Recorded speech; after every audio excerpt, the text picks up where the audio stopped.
on the gridiron or courtside, you know what time it is. It's Sports plus life. Sports plus life. ringside or front court or field pass, we ballin', no. Knuckle up or buckle up, I tell it like it is when I'm on my show. Home run, slam dunk, knockout, or got some dough. Sports plus life. Yeah. Sports plus life. Yo, yo, yo, yo. What's up? What's really good? It's your boy Brandon Brevon Towns, host of that show called Sports Plus Life. You feel me? And y'all already know what's going down today. So guess what? Guess what? Guess what? Turn it off, turn it off, turn it all the way off. Now, yeah, how is everybody doing? All right. So I'll tell you, it's a beautiful day today outside. It's a beautiful day, low 80s. It's a beautiful day in Richmond, VA. Please allow me to reintroduce myself. My name is Brandon Brevon Towns, host of that show called Sports Plus Life, that there sports podcast where we talk about all of the necessary topics in sports and all of the necessary topics in life. And again, beautiful, beautiful, low 80-degree day. Just got back from Brewster's ice cream spot. Took the kids to get them some ice cream because it's such a gorgeous day outside. And it is Monday, July the 11th, 2000 of the 22. We are in the second half of 2022 already. I said it before. I said it 1,000 times. I'll say it again. Once you become an adult, nothing moves faster than time. Because before you know it, it's going to be Thanksgiving time. It's going to be Chroma time. And then next thing you know, it's going to be 2023. Yee-hee. Before we get started on the sports topics, seriousness, moment of seriousness. This past 4th of July, my grandfather on my mother's side, my mother's father, his last living sibling, Aunt Roberta King, passed away on the evening of July 4th. Now, when she passed away, initially, I was sent a text message. I was still DJing at Pocahontas Park. That's what I had to do. That's why we did the show last Sunday. And I really didn't see it until I got home. And Aunt Bert, she lives in Philadelphia. She was in her late 90s. Absolutely beautiful, beautiful life. Love her dearly. And she lived a great life. I mean, you got to think about this. You know, we're all going to be sad. We're all going to be, anyone who knew her and loved her, all going to have a moment of sorrow. But when you think about the long life that she lived, I mean, think about this. Her kids are near her children are near their 70s. They're pushing their 70s. They're pushing, they're in their late 60s. Her grandchildren are pushing 50s. They're pushing near their 50s. Okay, her great-grands are pushing near their 30s. So, I mean, that is such a wonderful, beautiful, beautiful life. And you got to see, so many generations of kids grow up. And definite rest in peace to Aunt Bert. I know her service isn't going to be until July 22nd. But as far as memories, that I have as a kid and as an adult, you guys know how you have that one family member where their house is the centerpiece of the family. Like what if you live out of town, or even if you were there in Philadelphia. Like I know when I would go up to Philadelphia as a kid and as an adult, that's the first place we would go to. That was the centerpiece. That was the landmark of the family. First thing we do as soon as we get to Philadelphia is go to Southwest 46 in Woodland, and we're hitting up Aunt Bert's house, period. And that's where I generally stayed most of the times when I was there. Or, like my cousin Tui and Janelle's, they literally live 2 houses down. But Aunt Bert's house was the centerpiece. She was the patriarch of the family in Philadelphia. And we have family in Philly and Georgia and, all throughout Jersey. But I'm sure you guys know that if you're going to a certain place, if you're going out of town, we're stopping at this certain place. That's pretty much headquarters, and that's what it was like going to Philadelphia. Always Aunt Bert's house, always. So, I mean, I'm definitely going to miss her. But and remember a couple of shows ago at the end when I did a shout out to my cousin Janelle in Philadelphia who just gave birth to twins. That's her grandmother, and Janelle and her brother Tui. Yeah, that's her grandmother, and That's how life works sometimes. Sometimes you get two and then you lose one. But that one was special, and that one had a beautiful life. So I just wanted to definitely put that out there on the show today, because I do have Philadelphia roots and I love them dearly. And I love you, Aunt Bert. So now, again, last 4th of July, yeah, I did my thing at Pocahontas Park. It was a very, because I'm not going to even go into detail. I ended up singing 5 songs, but it was a very tiring show, a very tiring cookout. But nonetheless, me and DJ Amp got it done. So, but let's go ahead and get into some sports topics before I reach a conclusion, because before we end out today, I'm going to talk about something that I did not address last week because there were so many other topics, including Roe versus Wade, and then talking about Kevin Durant and blah, blah, blah. I'm also talking about R. Kelly. But before we get to that, the sports, you know what time it is. Let's get to it.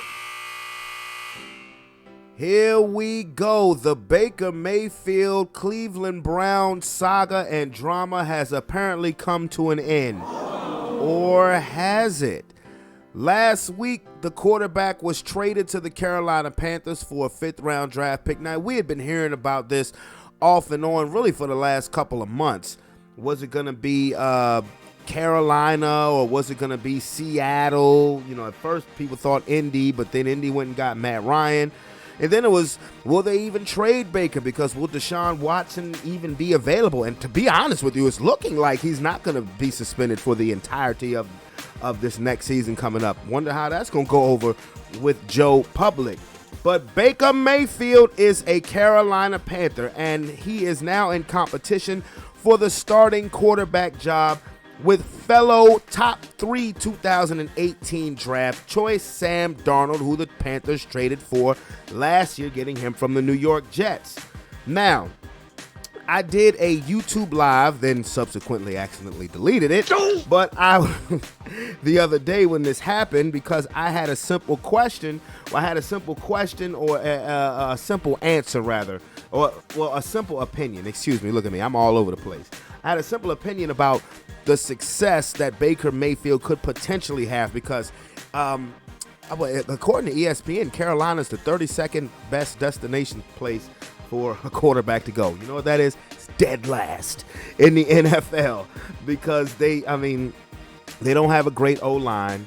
Their receivers are average. I mean, you could say Robbie Anderson is maybe slightly above average, but plus when news first came that Baker Mayfield may look at Carolina as an option, he tweeted out in all caps, "No!" Now he's trying to clean it up because now that's teammate. How that gonna go, motherfucker?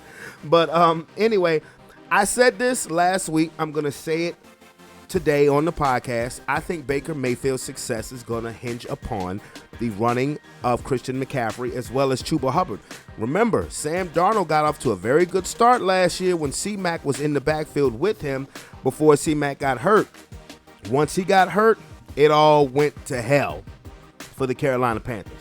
And not only is he instrumental for Baker Mayfield's success, he'll be instrumental for Sam Darnold's success as well, because that's one thing Darnold can lean back and say, wait a minute. Before C-Mac got hurt, I was playing pretty well. Now, if I'm any coach, I'm going to come back with saying, okay, but you're the quarterback. If you're that dude, you should be able to do that whether you got your running back or not.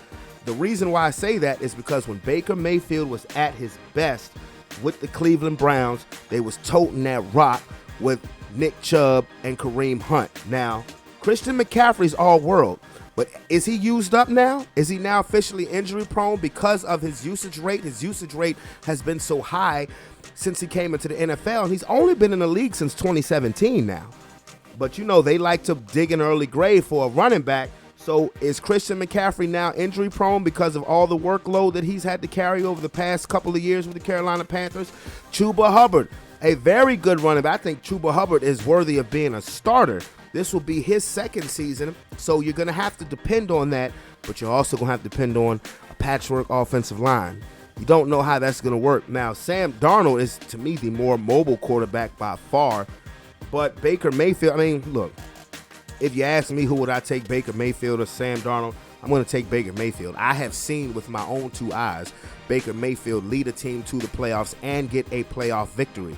But if Baker wants to change the narrative, because this is only like now, we don't know if he's going to be in Carolina past the 2022 season. This is the last year of his rookie contract. He actually opted to take $3 million less just so he could get the hell out of Cleveland. That lets you know exactly what he thought about his situation in Cleveland and what he thought about the Browns management in general.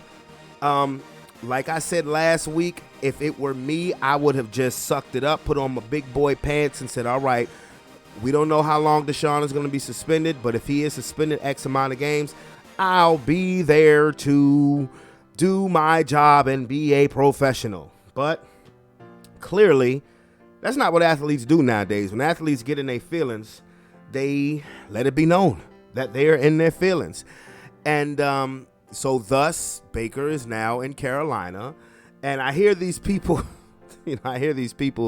saying, well, Sam Darnold's a bust. Well, Baker's a bust. But Baker's been in the playoffs. Bottom line is both of them were top 3 draft picks in a 2018 draft. Baker number 1, Darnold number 3. And they're both competing for the starting job of a team that they weren't drafted by. So what? So, I mean, both of them are not what their first team who drafted them thought they were going to be. Now, though, we're hearing the shots.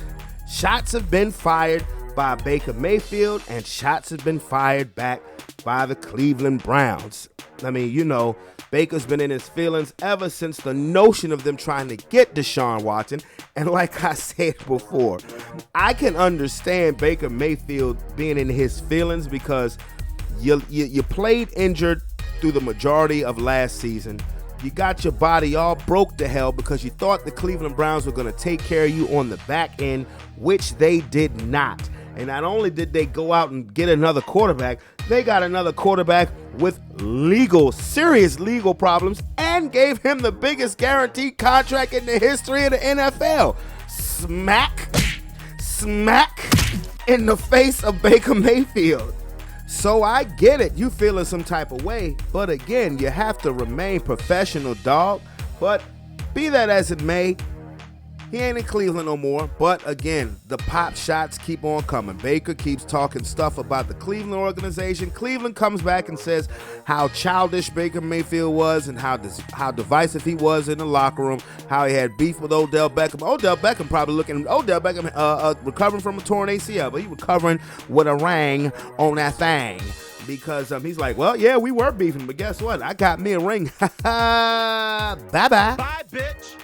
But now both sides need to just shut up and move on, and it's clear that, at least for the beginning of the season, the Cleveland Browns will be rolling with Jacoby Brissett as their starting quarterback. Now, as for the Carolina Panthers, again, open competition because, look, Baker can turn the narrative around about him if he comes and balls out this season for the Carolina Panthers, there's nothing expected from this football team.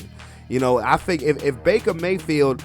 If they go 8-9, you could almost look at that as a win for Baker Mayfield. Now, if he's not even the starting quarterback at the beginning of the season, if he gets beat out by Sam Darnold, damn. That's all I would have to say is damn. I mean, because I don't recall anything that Sam Darnold has done that great as a pro, except maybe as a Jet when they beat the Cowboys and I think what is his rookie year? Was he even the starter? I don't know. I don't know. But like I said, looked pretty good before McCaffrey got hurt. But again, the success to Baker Mayfield, the success for Sam Darnold is dependent upon the health of those two running backs because they're going to have to. Carolina's going to have to run. They're going to have to go on a 2 running back set because it's simple. Christian McCaffrey he cannot take that punishment. He's 1,000 yards rushing, 1,000 yards receiving. You're going to have to take some of that usage off of Christian McCaffrey or else he's not going to last a full 17 games. So McCaffrey and Chuba Hubbard's health is going to depend on it. They're going to have to do something with that offensive line, whether you run a lot of 2 tight end sets or not, whatever. But you want to keep McCaffrey and Hubbard healthy, and you want to keep either Baker or Darnold as clean as possible. And like I said, with Baker Mayfield, if you feel you're that guy, then you have at least got to begin this football season as the Carolina Panthers starting quarterback. That's a must. Because if it's Sam Darnold coming out of the gate, bro, that's not going to look too good for you. That's not going to look too good for you at all. Period. Especially when you could have kept your cool, kept your professionalism, and said, you know what? Okay, Cleveland is sending me a clear message that they don't believe in me for the long term. Fine. They went and got a quarterback who's probably going to be suspended for half of the season. Fine. I will take that time. But I know the system. So if this quarterback who is suspended, if Deshaun Watson is not there, I know the system. I will definitely be coming into the season as a starting quarterback. I can play my ass off, and when the trade deadline comes, I can chuck the deuces. If not, I'll be a free agent by the end of next year, so I'm chucking the deuces anyway, and hopefully will have changed the narrative of my play according to these other 31 NFL teams. But, it is what it is. I just found it funny that they're still jabbing at each other. Okay, you one person is not in your locker room anymore, and you're not a part of their roster organization no more. Just let it go. Let's let it go. Clean slate for everybody. I mean, especially for Baker, because now you can, like I said, you just need to go out there and play football and go home to your fine ass wife. Oh, in case y'all haven't gotten the trend here, yeah, I think Baker Mayfield's wife is bad. I think she's bad. He's a lucky man. Talking about progressive, he's a lucky man. But anyway, I'm now on YouTube Live while I'm doing this, but I also would like to move on to the NB of the A, and it's been just about 2 weeks since Kevin Durant dropped the bombshell on the NBA saying that he wanted to be traded from the Brooklyn Nets, and I have been on record. I've been on not just my podcast, but I've been on YouTube saying that the Brooklyn Nets management needs to grow a pair and tell Kevin Durant, say, bruh, I'm not trading you anywhere. Biatch. Because there's not an asset big enough that could match Kevin Durant. Maybe some of you guys must have forgot. I want to say it was around 2006 or 2007. There was a legendary player by the name of Kobe Bryant who, remember, he had requested for a trade out of Los Angeles, and he was looking to go to the Chicago Bulls. And what did the two late great people, Kobe Bryant and the late Dr. Jerry Buss, what did Jerry Buss say to Kobe? In not so many words, but I can imagine it went something like this. Hey, I traded Shaq for you, right? I traded Shaq to appease you. And you're going to have to ride with me on this, big dog, because there's no assets big enough that would match your value. So just ride with us. We got us a young center that is starting to blossom. We'll see what we can do in free agency, and you just gonna have to ride with us. Kobe decided to ride with him. Couple titles later, a few more finals appearances later, the rest is history. And now, of course, that was before player empowerment. Don't get me wrong. Don't get me twisted. I have nothing wrong with player empowerment, but what I also like is people keeping their word. And while when you talk about player empowerment, the poster boy for modern day NBA player empowerment would be one LeBron James. But here's something that Bron has never done. Bron has never not honored his contract. Yeah, Bron has switched, going from Cleveland to Miami, Miami back to Cleveland, Cleveland to the Los Angeles Lakers, all after his contractual obligations were met and finished. And he was a free agent, free to do whatever the hell he wanted to do. Now, it's just gotten out of hand. Hey, I'm James Harden. I'm going to quit, become fat, and force my way out of Houston. Hey, I'm James Harden. I don't like what Kyrie Irving is doing. That's a whole nother different story, but I'm going to force my way out of Brooklyn. Hey, I'm Ben Simmons. I'm afraid to shoot. I don't like the fans booing me. I have mental issues now. I can't play. I don't want to play in Philadelphia anymore. Bye, bitch. Bruh. bruh. Again, if you are the Brooklyn Nets ownership, grow a pair. I'm not trading Kevin Durant for nothing, period. I mean, think about this. And the surprising thing is that the market value is not very suitable for Kevin Durant. People ain't banging at the Nets door to see what they can get for Kevin Durant. Why is that? Well, I'll tell you why. Because he's about to be 34 years old, going into his 15th or 16th season, and the fact that he's only played 90 basketball games out of a possible 154 games. Because let's not forget, the 2020-2021 season was just 72 games as opposed to the regular 82 because of the quick turnaround after the bubble. Cool. And then, of course, last year we got back to the normal 82 games. KD has only played in 90 of them. So that means he's been missing a lot of basketball as well. So you're going to gut your team for a player who is now an injury risk, who's getting older, and then let's just keep it real. He hasn't proved that he can win without said Steph Curry or said Klay Thompson or said Draymond Green. Yeah, they're superstars, but they've all played for the same franchise their entire career. KD couldn't get Oklahoma City over the hump. Say what you want about Westbrook. Brooklyn, he's held up his end of the bargain. As far as the Brooklyn thing, it's been Kyrie who has not held up his end of the bargain. But if I'm the owner of the Nets, okay, Kyrie has read up for another year. We just read up with Patty Mills. We just read up with Claxton. We still got Joe Harris coming back. We got Seth Curry. We have everything. There is no better situation for Kevin Durant than the one in Brooklyn. And now that all of that mandate stuff is over with, you want to bounce now? You must be out of your goddamn mind. Bruh, give me a season. Give me a season where there's no just constant soap opera or drama that is going on with this basketball team, and let's see what we got. If it doesn't work from there, okay, fine. I will accommodate you and trade you to wherever your little heart desires. But if you think you fitting to leave me now, when I'm still making moves, they just signed TJ Warren. They made the trade for Royce O'Neal, which didn't make sense to me until that Rudy Gobert fiasco happened, which leads me to the next point. The Rudy Gobert trade was so stupid. It was so, it just blows my mind. It blows my mind. All of those players, plus 3 unprotected first-round draft picks for Rudy Gobert, that has screwed up everything for Kevin Durant. Because the Nets are like, hold on, time out. The Timberwolves, the Utah Jazz can get that for that nigga over there. And Kevin Durant is 10 times the player that dude is. So we fitting to get a king. We gonna get a king and a queen's ransom for KD. So, it's like that messed everything up. So we'll see. Again, if I'm the Brooklyn Nets ownership, KD ain't going nowhere. KD is not going anywhere. Only place you're gonna go to, bruh, is go to the bathroom. Cause I'll see you in the fall. That's what I would tell him. I'll see you in the fall, I'll see you in the fall, my nigga.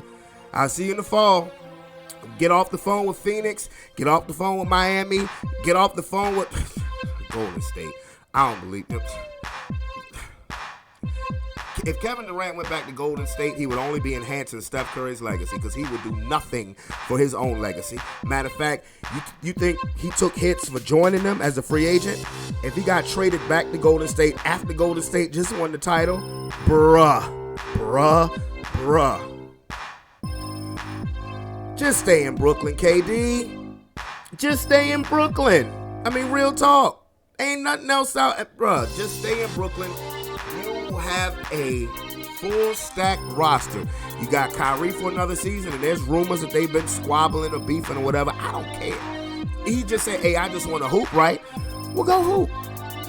Ben Simmons, yeah, we'll get into that another day. But still, you got your shooters, you got your defense. So just stay in KD because NBA teams are seeing now, because of that Rudy Gobert trade, are you gutting your team? Like, okay, if he wants to say Kevin Durant wants to go to Phoenix, right? He wants to go to Phoenix. They can't trade Booker. They're not going to trade Chris Paul. But if you trade away all their depth, what are you working with? You still think you're going to beat Golden State? Do you think you're going to beat the Clippers coming back as loaded as they're going to be? You think you're going to beat Denver as loaded as they're going to be with Murray and Porter coming back with Jokic? That's a daunting challenge. I can't. Can you guarantee that for a guy who has only played 90 games out of a possible 154? This is fact. This is factual. This is factual info that I'm giving you right here. So the Kevin Durant saga continues, and honestly, when it's all said and done, I think he's going to put that Brooklyn Nets jersey back on, because at this point in time in his career, I don't see him as being that dude who is going to sit out, who's going to pull a Ben Simmons, I'm not going to play. I'm going to cry mental, and I'm going to just sit out because I don't want fans booing me. Man, KD ain't built like that. Excellent. KD's not built like that. So I think you just go ahead, strap it up for one season. This ain't football and this ain't a condom. But just put your big boy pants on and deal with the Brooklyn Nets. Even if you have to deal with Kyrie Irving BS. So what? This is what you chose, my G. So I don't know. I don't know, man. Again, my prediction, because a lot of people are thinking that Kevin Durant is going to be traded. Brooklyn Nets don't have to do nothing. I think it's going to stay in Brooklyn. And if I'm the owner, goddammit, I'm demanding that you stay in Brooklyn. I'm demanding it. Because all that I don't give it. First of all, you're going to tell me that you're going to quit on me in a brand new contract, and then you want me to send you where you want to go? Negro, please. Please. Go sit in the corner somewhere. Are you joking? These players, man, I've got nothing with against player empowerment. I have nothing against it. But once again, the poster boy for player empowerment is LeBron James. But LeBron James has always fulfilled his contractual obligations. Any team that he's been on. That's just factual. And these players nowadays are again getting out of hand. I'm going to try to get Tony on here so he can rock with me on this. You feel me? And I'm glad you do, because I got him on here. What up, bro? What's going on? Well, we're talking about this Kevin Durant situation, how there are not as many suitors as everybody thought initially when he shocked the basketball world, demanding to be traded. What say you? Can we talk about Naomi Osaka or World Poker Championship? Something more interesting than Kevin Durant. What's going on with Naomi Osaka? Nothing. But more than Kevin Durant. Like, come on, man. This is a yearly thing with these dudes, and I already said what I said before about Kevin Durant. Nobody's going to gut their team for Kevin Durant, and Kevin Durant's going to end up playing for the Nets, and that's just it. And at the end of the day, his prospects are not really going to get better as he gets older. So you might as well just try to make the best of this situation, and then call it a career. And that's kind of where I'm at. Sort of like, Kyrie. Yeah, the only talk that's out there is trash for trash. Kyrie for Westbrook. Trash for trash. I don't know that makes either team better in any way, shape, or manner. The only difference is Westbrook will play night in and night out. Yep. But that's a big difference, though. That's a huge difference. But did you ever listen to that skit that I did on the last episode about that? Yeah, I did. That was pretty funny. That was pretty funny. I appreciate it, sir. But, I just went on a 10-minute rant just saying that there's no better situation than Kevin Durant as far as that he's in now. His no better situation for KD than the one that he's in now. And that, even with the Golden State thing, because people keep trying to throw Golden State out there. If Kevin Durant were to go back to Golden State, he would only be enhancing Steph Curry's legacy. He would do more harm to his own, because then that pretty much proves, you can't win without them. Yeah. Yeah, this is, me personally, I think they should just leave well enough, because in order to get Kevin Durant, at some point, and it's already starting that trend that way. Anyway, Golden State has to legitimately think future. And to mortgage your future for Kevin Durant to chase a couple more chips right now, I mean, okay, if that's what you want to do, and that will put you in a dynasty, I guess, category. But dynasty with an asterisk, but dynasty category. And if that's what you want to mortgage your future for, then so be it. But yeah, you're right. It does nothing. It only would make Steph Curry's career, manifold portfolio look stronger.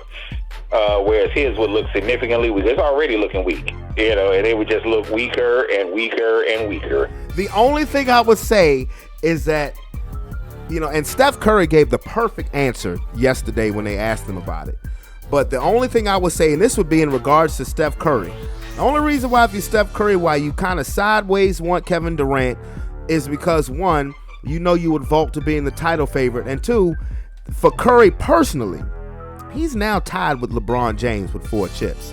I really think he wants to pass LeBron. Because everybody says LeBron is the greatest player of his era. But if you, Steph, and you say, hey, I won 5 on your watch, bruh. Yeah, but you know what? That don't make a difference. I saw that same argument on the forum about Curry winning more championships than LeBron. But come on, man. Anybody that watch the game knows LeBron's overall impact when he actually is playing, and when he was in his prime, when he wasn't playing pussy ball and actually playing basketball, he's better than Curry. I'm not questioning that. Far better player. So at the end of the day, championships, yeah, Curry may end up passing him in championships, and that's fine. But it's not even close in terms of player. Curry is by far the greatest shooter. But in terms of all-around player, yeah, it's a lot of dudes better than Curry. I will say this, though, about as far as Curry-LeBron comparison. No, I'm not sitting here saying that Curry is better than LeBron. But Curry did do something that LeBron didn't do. He did change the game up in regards to shooting this. I'm talking about shooting this. I'm not talking about just jacking up threes, because I have to correct people about that all the time. When people come to me and say, Steph Curry made it popular to shoot 3, I said, no, Mike D'Antoni's Phoenix Suns, 7 seconds or less. They the ones who started the trend of jacking up threes all the time. And even teams like Houston, the Rockets, when Harden was there, bro. That was Mike D'Antoni. He was the coach. Yeah. Right, but what I'm saying is, what Curry did is change distance. He made it formidable to take 2 steps beyond the half-court line and jack it up. Because he didn't change the game in that it's only a couple players that actually can hit that shot anyway. So, but you got to think about it. Like, let me put it this way: do you watch the Big Three? I do. I have watched the Big Three. Yeah, the only reason why they have that 4-point shot Ice Cube said is because of Steph Curry. And whenever they shoot it from there, they call it Curry Lane. I get that, but in terms of changing the game, when you started talking about changing the game, you're talking about changing the way the game is called, rules. Because Steph Curry didn't do that. He didn't do that. Not like people like Will, people like Shaq, people like Jordan. They changed literally the way the game was called. Magic. And yeah, well, no, not unicorn. Unicorn. I'm not might not necessarily talking about rules, but I'm talking about unicorn. Magic's greatness is Magic greatness, but what rule change did they actually implement because of Magic? What rule? Well, what did they change because of Jordan? I know about Shaq and Wilt. Now the Pistons came up with a Jordan rule, but well, you'd have to say the overall defense. You talk the illegal defense, like literally, they changed that because of people like Jordan. Well, they did that because of people like Magic too. Yeah, but we're talking about a whole decade and some change. Okay, but plus we getting off a topic. We getting off a topic because you know how we could do. It's sort of like looking at like Shaq and Wilt. Yeah, okay, we know they literally changed a rule because they did that because of Kareem too. Even the collegiate rule. Yeah, and they did it because of Wilt, because otherwise Wilt would just stand there and dunk. Yeah, same Wilt and Kareem. Right. So them dudes impacted the game in that way. I don't know, as great as Magic was, I don't know that Magic actually did that, but and Curry, again, greatest shooter as he is, he definitely changed the defense. Curry definitely changed the defense. just against him, like not against other players, because other players can try to be like him and jack up, 28-foot shots. And every now and then you'll see somebody hit it. You'll see a Ja Morant or somebody else hit it. No, I mean, Damian Lillard is the one that's, to me, most, consistent, who can consistently hit that. Trae Young. Damian Lillard and Trae Young. Right. Yeah, they'll both shoot it with confidence from that distance. And you dude, you could have taken 3 steps forward and still take the same shot, but it'll count the same. Because I'm telling you, within the next 10 years, they're gonna. I guarantee you, the NBA is gonna adopt they're gonna have a 4-point line. I guarantee you it, because teams are already starting to practice with a 4-point line in their gym facility. But what happens if they reverse field? What happens if, for some reason, just for sake of argument, they decide the 3-point shot has not been good for the game, and it for some reason it goes away? Then how do you look at these other teams? How do you look at these teams? Well, I'm not one of these people who is a fan of teams shooting more threes than twos. I'm actually not. One of the things that got on my nerves the most in the Minnesota-Memphis series was that Minnesota would be up plus 20 on Memphis every game of the series, but then sit there and try to match 3 for 3 when all you need to worry about is just keep padding your lead. I've never in all my years of watching basketball saw a series where one team would be up by 25 at the beginning of one quarter and be losing at the end of the same quarter. Yeah, it's crazy. Because you're playing stupid basketball. But anyway, so we both agree that Kevin Durant needs to stay put. Is that correct? Yeah, in the big picture, yeah, unless, they can get some kind of... Only way I say Kevin Durant, he needs to stay put. What's best for him is staying put. Overall, the Nets, if they can get something for him, the Nets need to do what the Nets can do. But in terms of his career arc where he is, this is probably going to be his final destination, so he needs to maximize that. I totally 100% agree. Now, let's go to the NFL. What I was talking about earlier, Baker Mayfield. The floor is yours.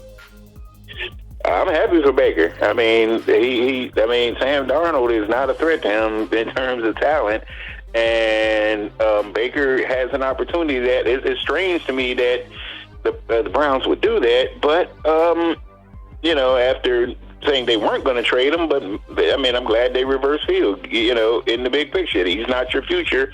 He views himself as a starter. He did play hard for you, so let him have his opportunity. He's getting his opportunity, and his opportunity is solely his to lose because he has no competition there. It's not.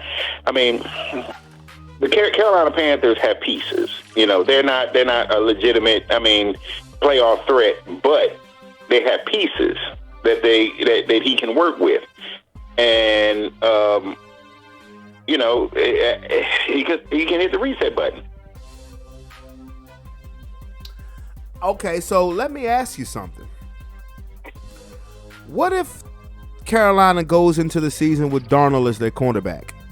Then I'm disillusioned if I'm Baker Mayfield. That's why you brought me there, because, bruh, I'm better than a scrub brush. I'm better than a scrub brush. Like you traded for me. You know that I'm better than a scrub brush. The film, everything says I'm better than the scrub brush you got.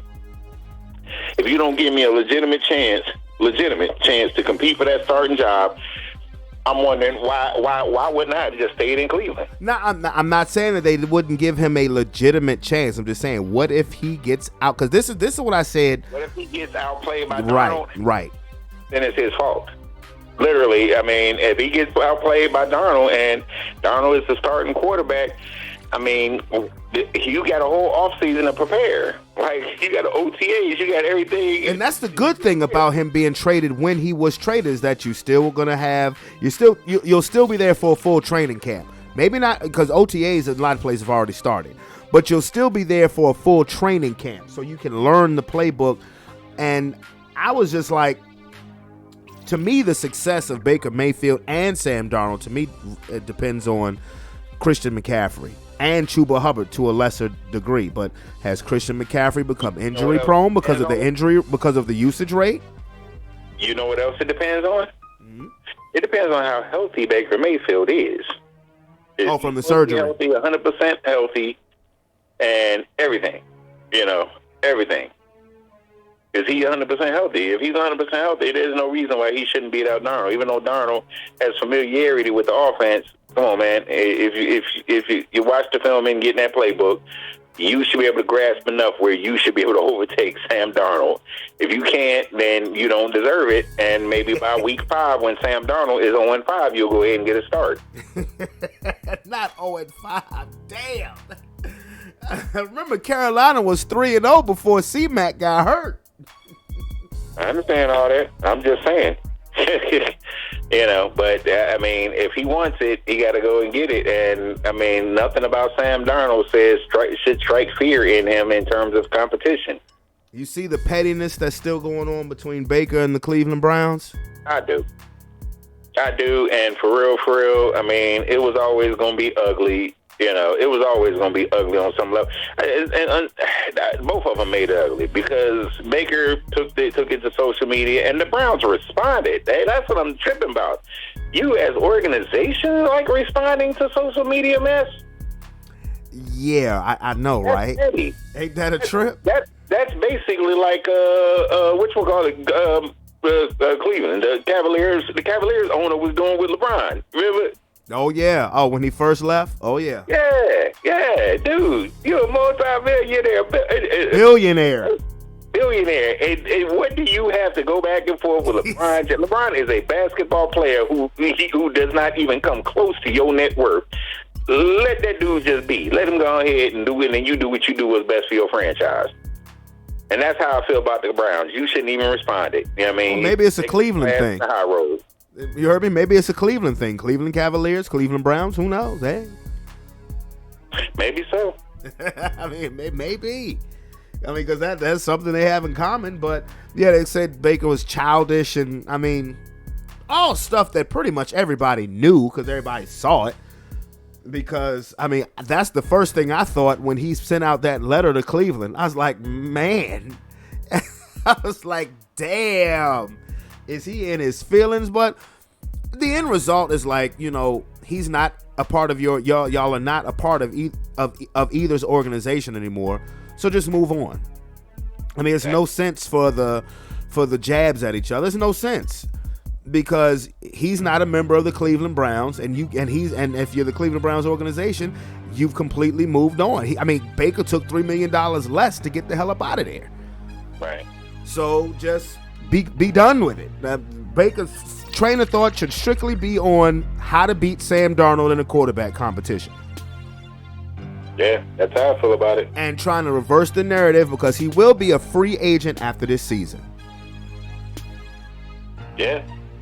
Yeah, well, I mean, again, like I said, he gets a fresh start and a fresh opportunity, and, you got to make the most of it because you have a rep.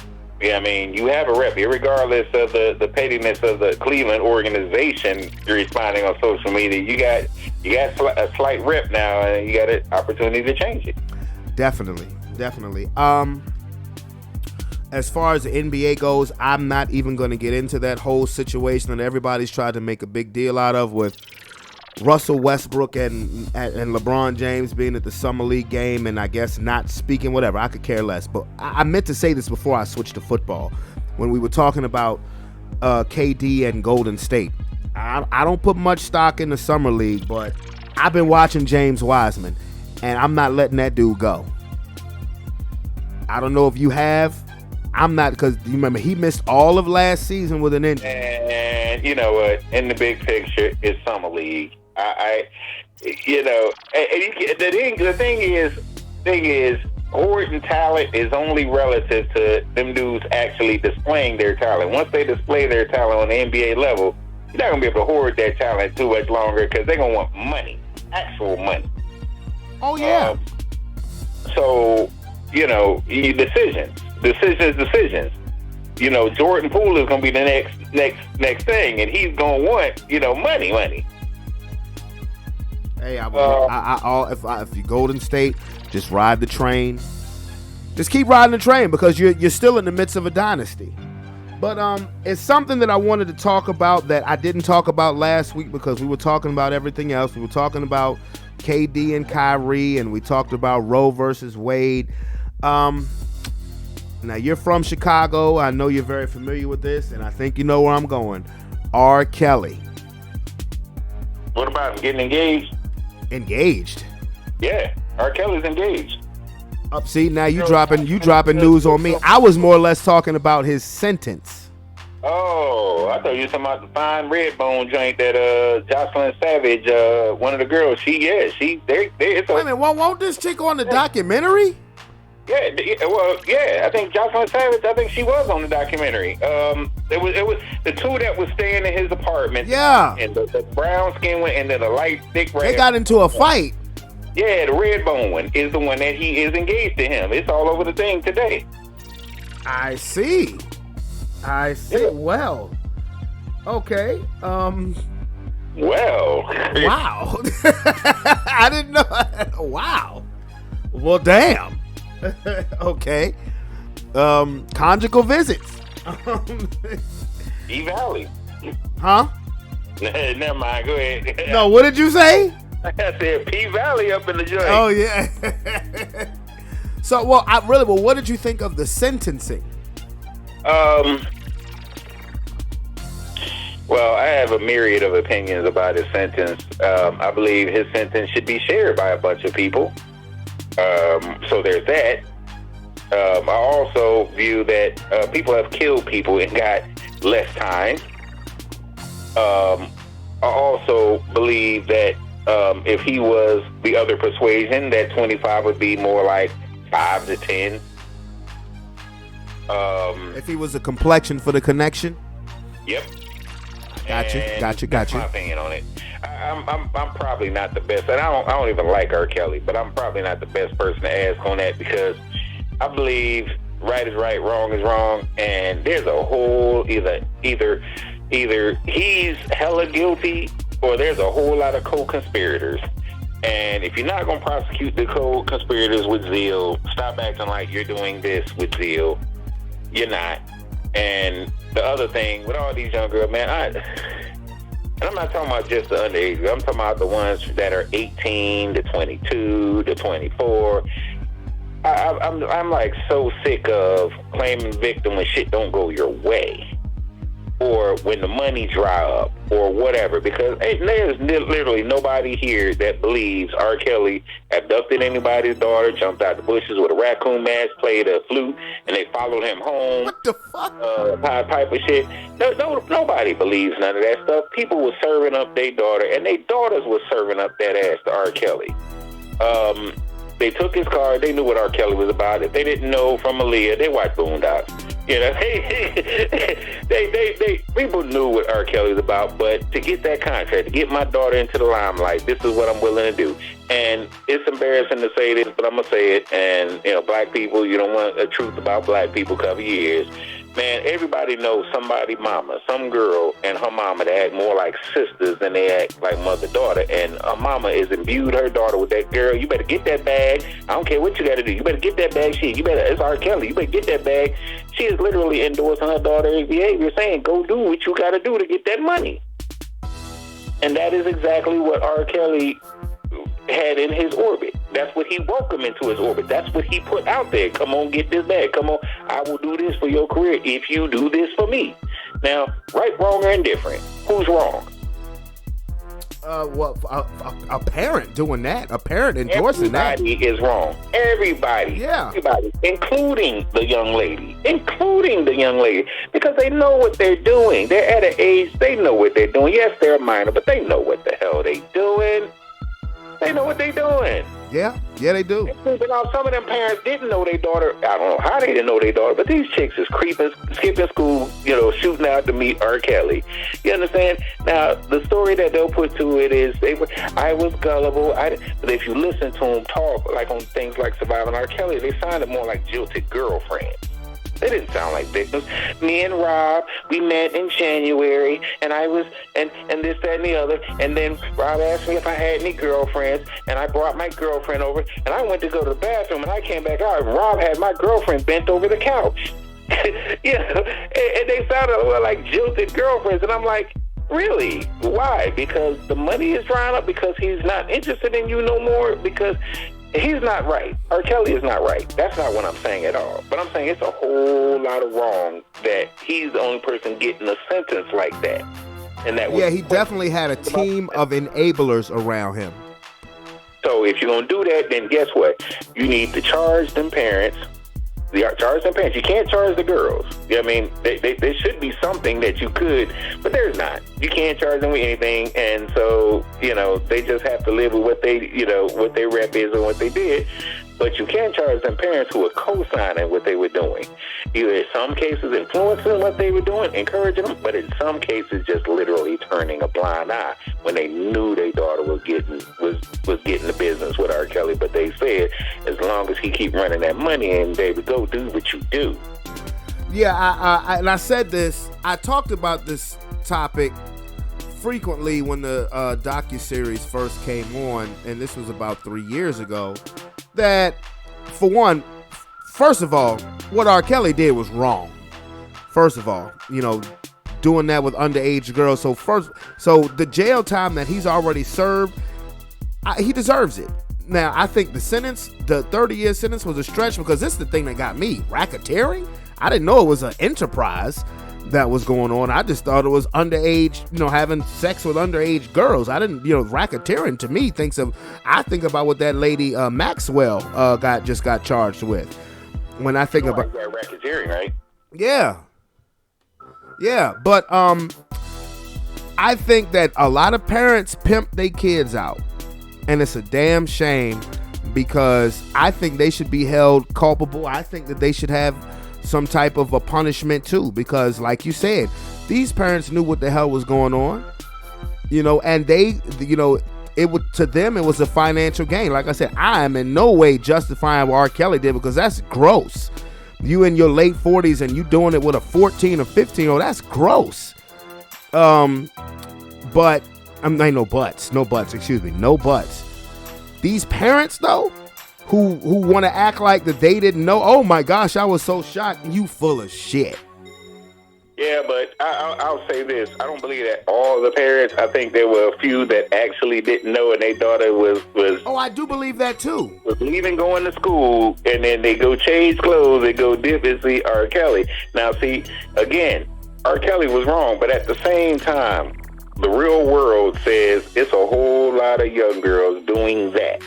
They're doing that because they see, and R. Kelly, the fame, the money, and this, that, and the other. But I'm not even talking about the R. Kellys. I'm talking about just a regular dude that got a car and a crib. Because when they look at Taquan, that dude they age, Taquan can't give them nothing but a dick, a blunt, and potentially a baby. And because they're wired a certain way, sometimes due to mama, sometimes due to social media, sometimes due to culture, that you got to deal with a dude that got something. Material. Well, Taquan, the 16-year-old dude, ain't got nothing. Why his name got to be Taquan? Well, I don't know. Okay, Shaquan, Leon, is that better? Leon? Whatever. The point is, they don't have anything to offer these females, and their minds is trained on material. Right. Blink. I'm right? fucking with you, but right, yeah. 21, 22, and older dude that got a job, they got an apartment, got a car, them the dudes that they rather F with. And yeah, those dudes, for real, they dudes should turn and go the other direction. But if there's no, if there's no moral compass in either one of them people's orbit, in the 25-year-old dude or the 28-year-old dude, and there's no moral compass in that 15, 16, 17-year-old girl orbit, who's really going to step in and say this is wrong? That's a good point.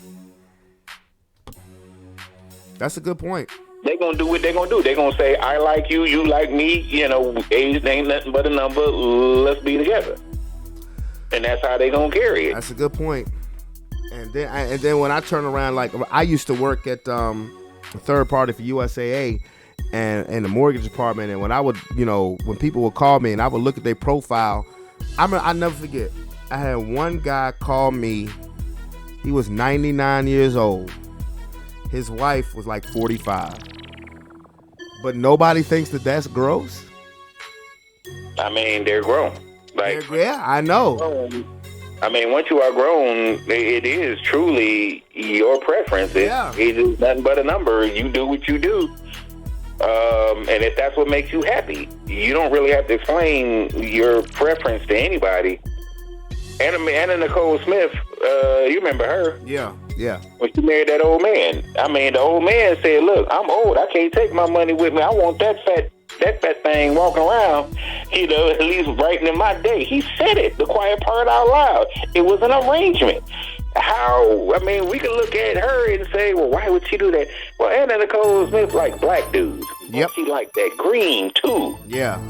And so, for her, it worked for her. She ain't got to explain that to nobody. You know what I mean?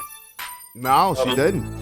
That's how I look at it, man. That's how I look at it. That's what they, if that's what they do, that's what they do. If that's what make them happy, so be it. But now R. Kelly's engaged to a 26-year-old.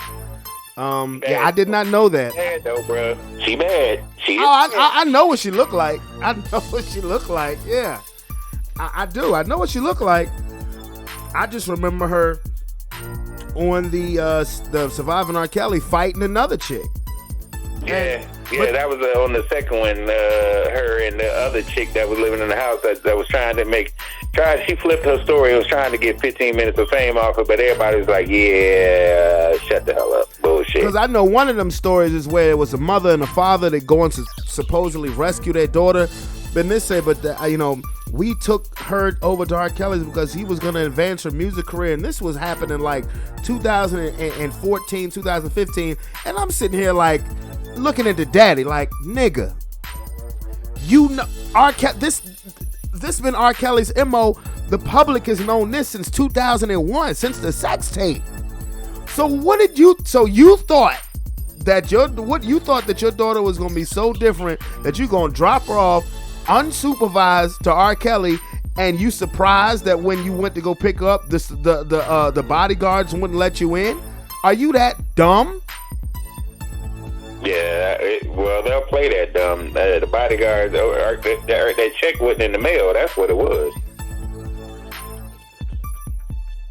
That check wasn't in the mail. He showed a person trying to collect that money, and bodyguards weren't letting him in. I mean, I was just like, some of those parents on that docu-series, I just wanted to go through the TV and just slap them in the face and just tell them, you are full of shit. Yeah, well, after that show, they went on tour. Remember the Surviving R. Kelly tour I do. And all that? Yeah. It's all about the dollars. At the end of the day, the well of money had dried up with him. So they said, how can we monetize this? Let's be victims. And that's how they monetize it.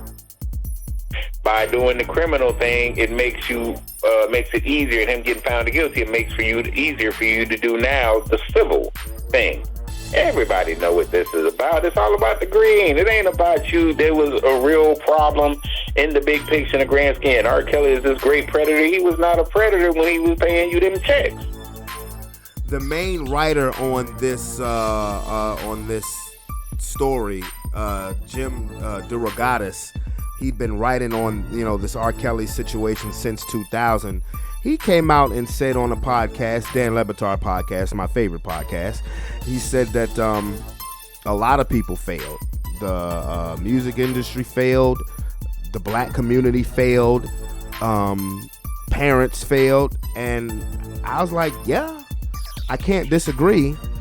Everybody trying to hear that bullshit. I couldn't disagree. They had that same energy when questions were surrounding Michael Jackson.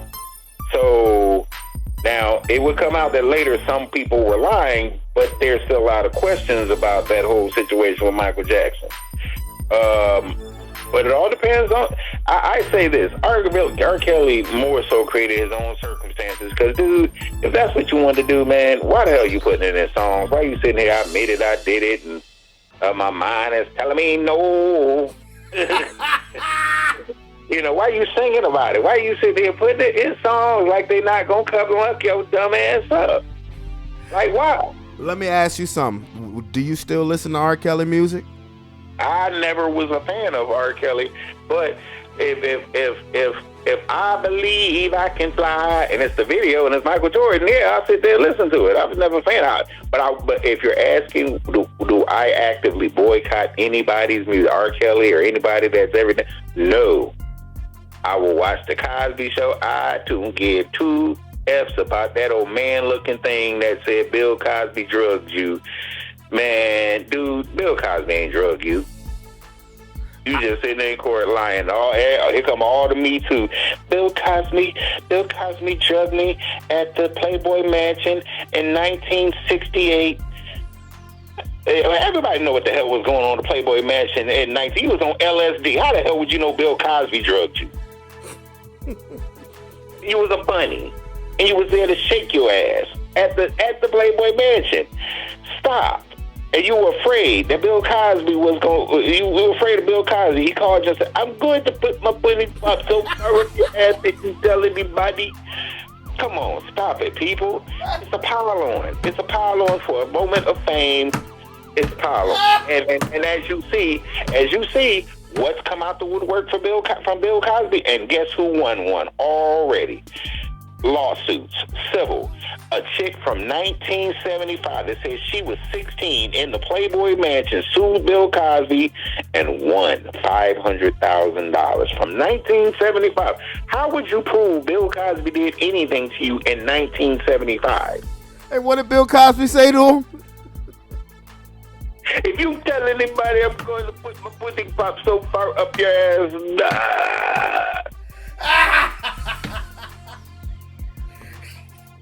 You don't know who you're filthing with. You remember, he ain't gonna say what, because Eddie Murphy said, "Bill, yeah, filth, Florida, filth." Not the filth, Florida, filth. Yeah. Come on, man. How could you prove that? How did some witnesses come out and say, "I saw Bill touching her in a closet in 1975 in the Playboy Mansion"? How? Hugh Hefner had some secret video tape thing, 8mm tapes. He was recording this. So it's crazy. Man, you know. But I believe that's the type of shit that makes you believe the conspiracy against Bill Cosby that he was about to buy NBC. Yeah, I remember hearing about that. But I don't boycott anybody's music or anything like that, because me personally, I know how to separate the music from the monster, if you will.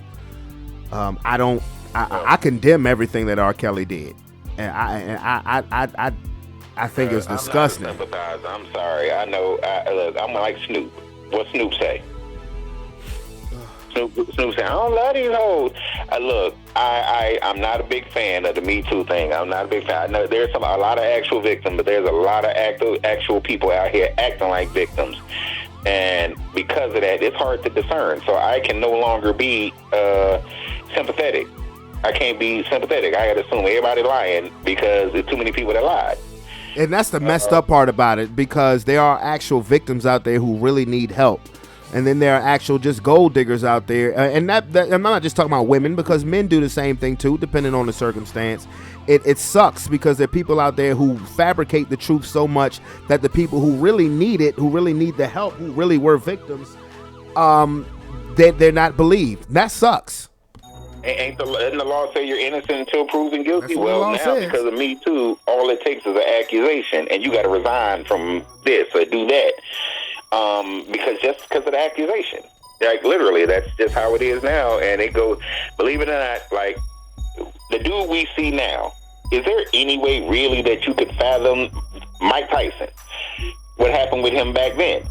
And then the story that came out when this girl thought, at 3 in the morning, I can go up to Mike Tyson, the National Organ of Women, and sitting here defending this shit. Like, I don't care if she went up to Mike Tyson's room stripped naked and laid across his bed. She still has the right to say no.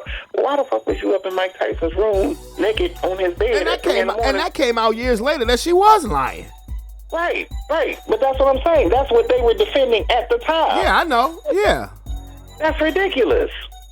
You really think that's okay? I think our mothers, most mothers raise their daughter in a different way. Don't put yourself in a certain situations. unless you intend on doing this, because you don't want him to get the wrong idea. So y'all are basically saying, give him the wrong idea, and it's okay anyway. Stop it. You're sending the wrong message because you're setting up a lot of men. I told my wife, in terms of Kobe Bryant, I said, that white girl came up with the full intent of giving Kobe some dome. Kobe said, nah, I want that booty. The reason why she was going to give Kobe some dome because she knows she had been nutted in by 2 other men before she went up there. Mm-hmm. I remember that when they found the other semen. Yeah, semen from other people. Yeah. And she didn't have a chance to wash her ass, but she wanted that limelight. And I believe she was full prepared to go ahead and give Kobe some dome. And Kobe said, nah, I want that ass. And that's where that came from. And then she made the mistake of trying to chase that dollar. She tried to chase that dollar, and for some reason thought that they weren't going to check and notice the other nut in you. Yeah. In your drawers. That's it. And I told Marvin, said that's the only thing that saved Kobe Bryant. Yep. Because they were prepared to take him. They were prepared to ruin his career and ruin his life. Yep. But once that came out, it was a wrap. It was a wrap. It was over. Yep. We'll never know what really happened up there, but that's my belief of what happened. Based on the story that came out, that she was started. She tried to get up there to see Kobe. What was you going up there to see Kobe for? Wanted that star dick. Yep. But anyway, man, I'm about to roll. Hey, did you watch Thor yet? I did. What'd you think? It was trash. You ain't like it? It was trash. Okay, I thought Christian Bale looked like Quan Chi from Mortal Kombat. We did, and it was trash. Christian Bale should have stuck being Bruce Wayne. That's the first thing. But anyway, the movie was trash. It was more like a comedy. It was silly in a whole lot of ways. And I mean, you're not a comic guy, so you don't know the relevance of eternity. That eternity. No, yeah, I got that. Eternity is the third most powerful being in all of Marvel. Yeah. Eternity would not give Gore the time of day. Yeah, let alone grant a wish. The attorney is not a genie that grants you wishes. Right. So yeah, so I know the daughter coming back, and I get it. So it was kind of corny, and the whole Mjolnir thing, and Jane Foster, and all that. A lot of that was trash. It was just. And now he beefing with spoiler alert. Now he beefing with Zeus. Yeah, that was trash. Zeus was on a level with Odin, not a joke character. Yeah, Zeus was like an oaf. Right, and instead of giving Zeus like lightning, actual lightning, because that's what Zeus carries, an actual lightning, Thunderbolt. Yeah. Thunderbolt, not a fake looking plastic, like weird looking Thunderbolt thing. It was just strange. The whole thing was strange. Got Russell Crowe in a skirt. What the fuck? Yeah, when he walked down them steps, I was like, what the hell? It was just strange. It was strange. I'm glad they introduced Hercules into Marvel. That means the Olympians are now in Marvel. But come on, man. Olympians are actual gods. The Asgardians are not. Well, now apparently, I guess Hercules is going to be coming after Thor.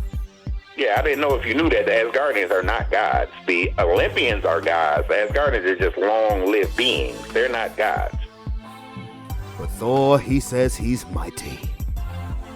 Yeah, well, he ain't mighty enough to take down Zeus, and that's been proven multiple times. I don't know why they even did that, but it is what it is. When you start reimagining trash, this is what happens. You get trash, and I there's some people that's going to gravitate toward that trash, but I believe that's like right above the Eternals in terms of worst Marvel movies. Really? Really? It's bad. Wow.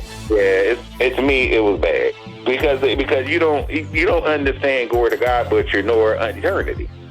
Right. God Butcher was going around killing pantheons of gods, bruh. They displayed it, but what god did you recognize? That's true. Nobody. Like it was nobody significant. Like, I didn't recognize none of them. In the comic, he's fought Odin and them. He came up in Asgard and was tearing everybody's ass out the frame. So there's that. And the sword that he carries is carried by in Marvel Comics, and this is off the podcast, but in Marvel Comics, there's a being called the One Above All. That being is God. That's the most powerful being in Marvel. there's only been a few people that have ever encountered the one above all, because and the one above all always appears as, say, Stan Lee or Jack Kirby, because they have that much power. They can literally write anything, so they can do anything. That's the reason why they choose Stan Lee or Jack Kirby, the original Marvel people, to portray this character, right? Right. And in the beginning, in the Bible, in the beginning, there was God.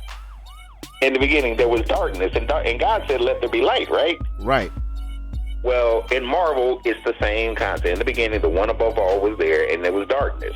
But there were things in the darkness. There were beings that existed before there was light. Well, the creator of that Necro sword lived in that darkness, and once light came, it was afraid of the darkness and tried to kill everything in the light. You understand? To make it dark again. It was a war. That was the war in heaven, so to speak.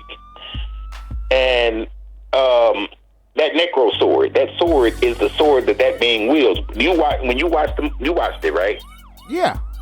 The sword. Remember when the sword was talking, or the being was talking? Yeah. That was Null. That was the creator of the sword talking. Okay. That wasn't the sword talking. That was the creator of the sword.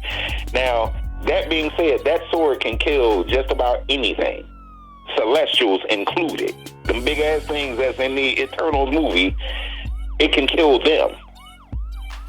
Well, that sword got destroyed. That's my point. That is my point. Gore is not a joke in the comic. Gore never was a joke character in the comic, but they made Gore kind of a joke character, and they made Jane Foster into something that she never was in the comic, and they made Eternity. Like, Eternity is an abstract. Eternity would not be sitting there entertaining any of that. Okay, well, I mean, I just wanted to see if you dug the movie or not, and clearly, you thought it's trash. What's the next Marvel? I did, but I thought it was trash, and other people who get it, and they'll take it for what it's worth. I don't knock them if they think it was something other than trash. I just think it was trash. I'm a traditionalist when it comes to Marvel, man. Stick to the story. The stories are what they are, and they're perfect. Stop trying to reimagine this trash for people that don't even know the story anyway. What's the next Marvel movie that's supposed to come out? Is it Guardians of the Galaxy 3, I think? Okay. Maybe Guardians of the Galaxy. Yeah, they had their cameo.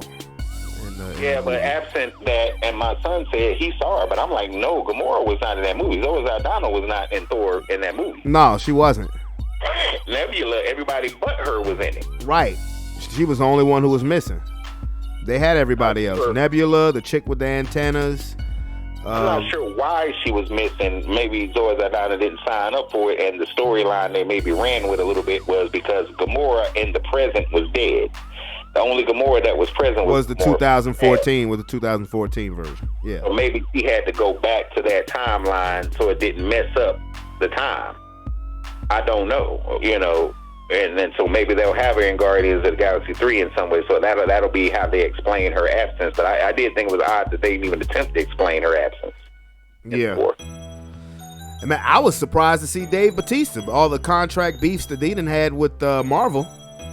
Yeah, that's another dude, man. You, as a wrestler, you thought you was better than what you were, and now as an actor, you think you're better than what you are. Man, you better ride that train. That's a money train. You better ride until you can't ride it no more. But you don't want to be Batista no more? Fine. I mean, you don't want to be Drax no more? Then fine. I'm sure they'll figure out some other character to throw in there. So move on. Find something better to do. All I've seen Batista in outside really of the Marvel stuff is B-movies. So, hey.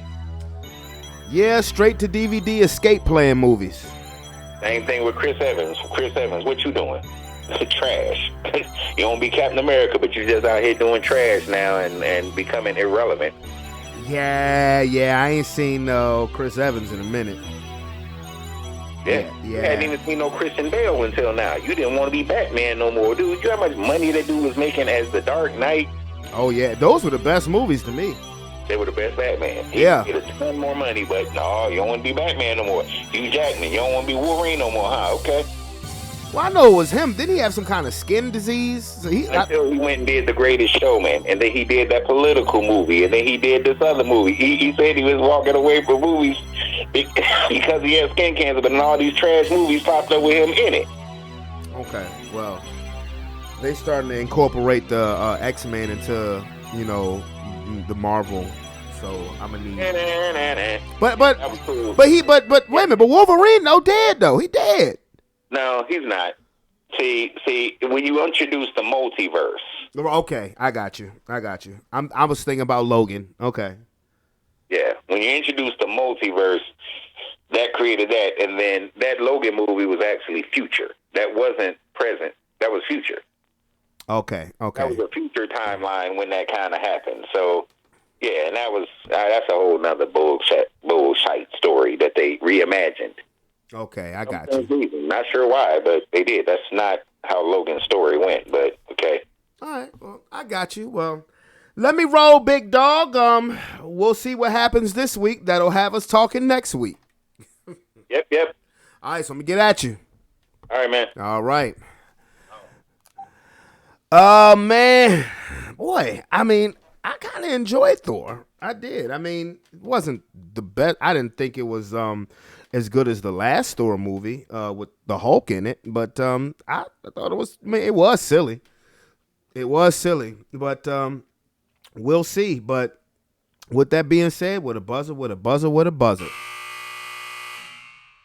Well, another summer day gone, another podcast taken care of, and I hope that everybody has a wonderful and blessed week. I did not say that at the beginning of the show, so I definitely want to end off the show showing everybody love, and I hope everybody has a safe, blessed week, as this is going to be an extra, I work an extra day this week because it is Prime Week for Amazon. Look at that free publicity.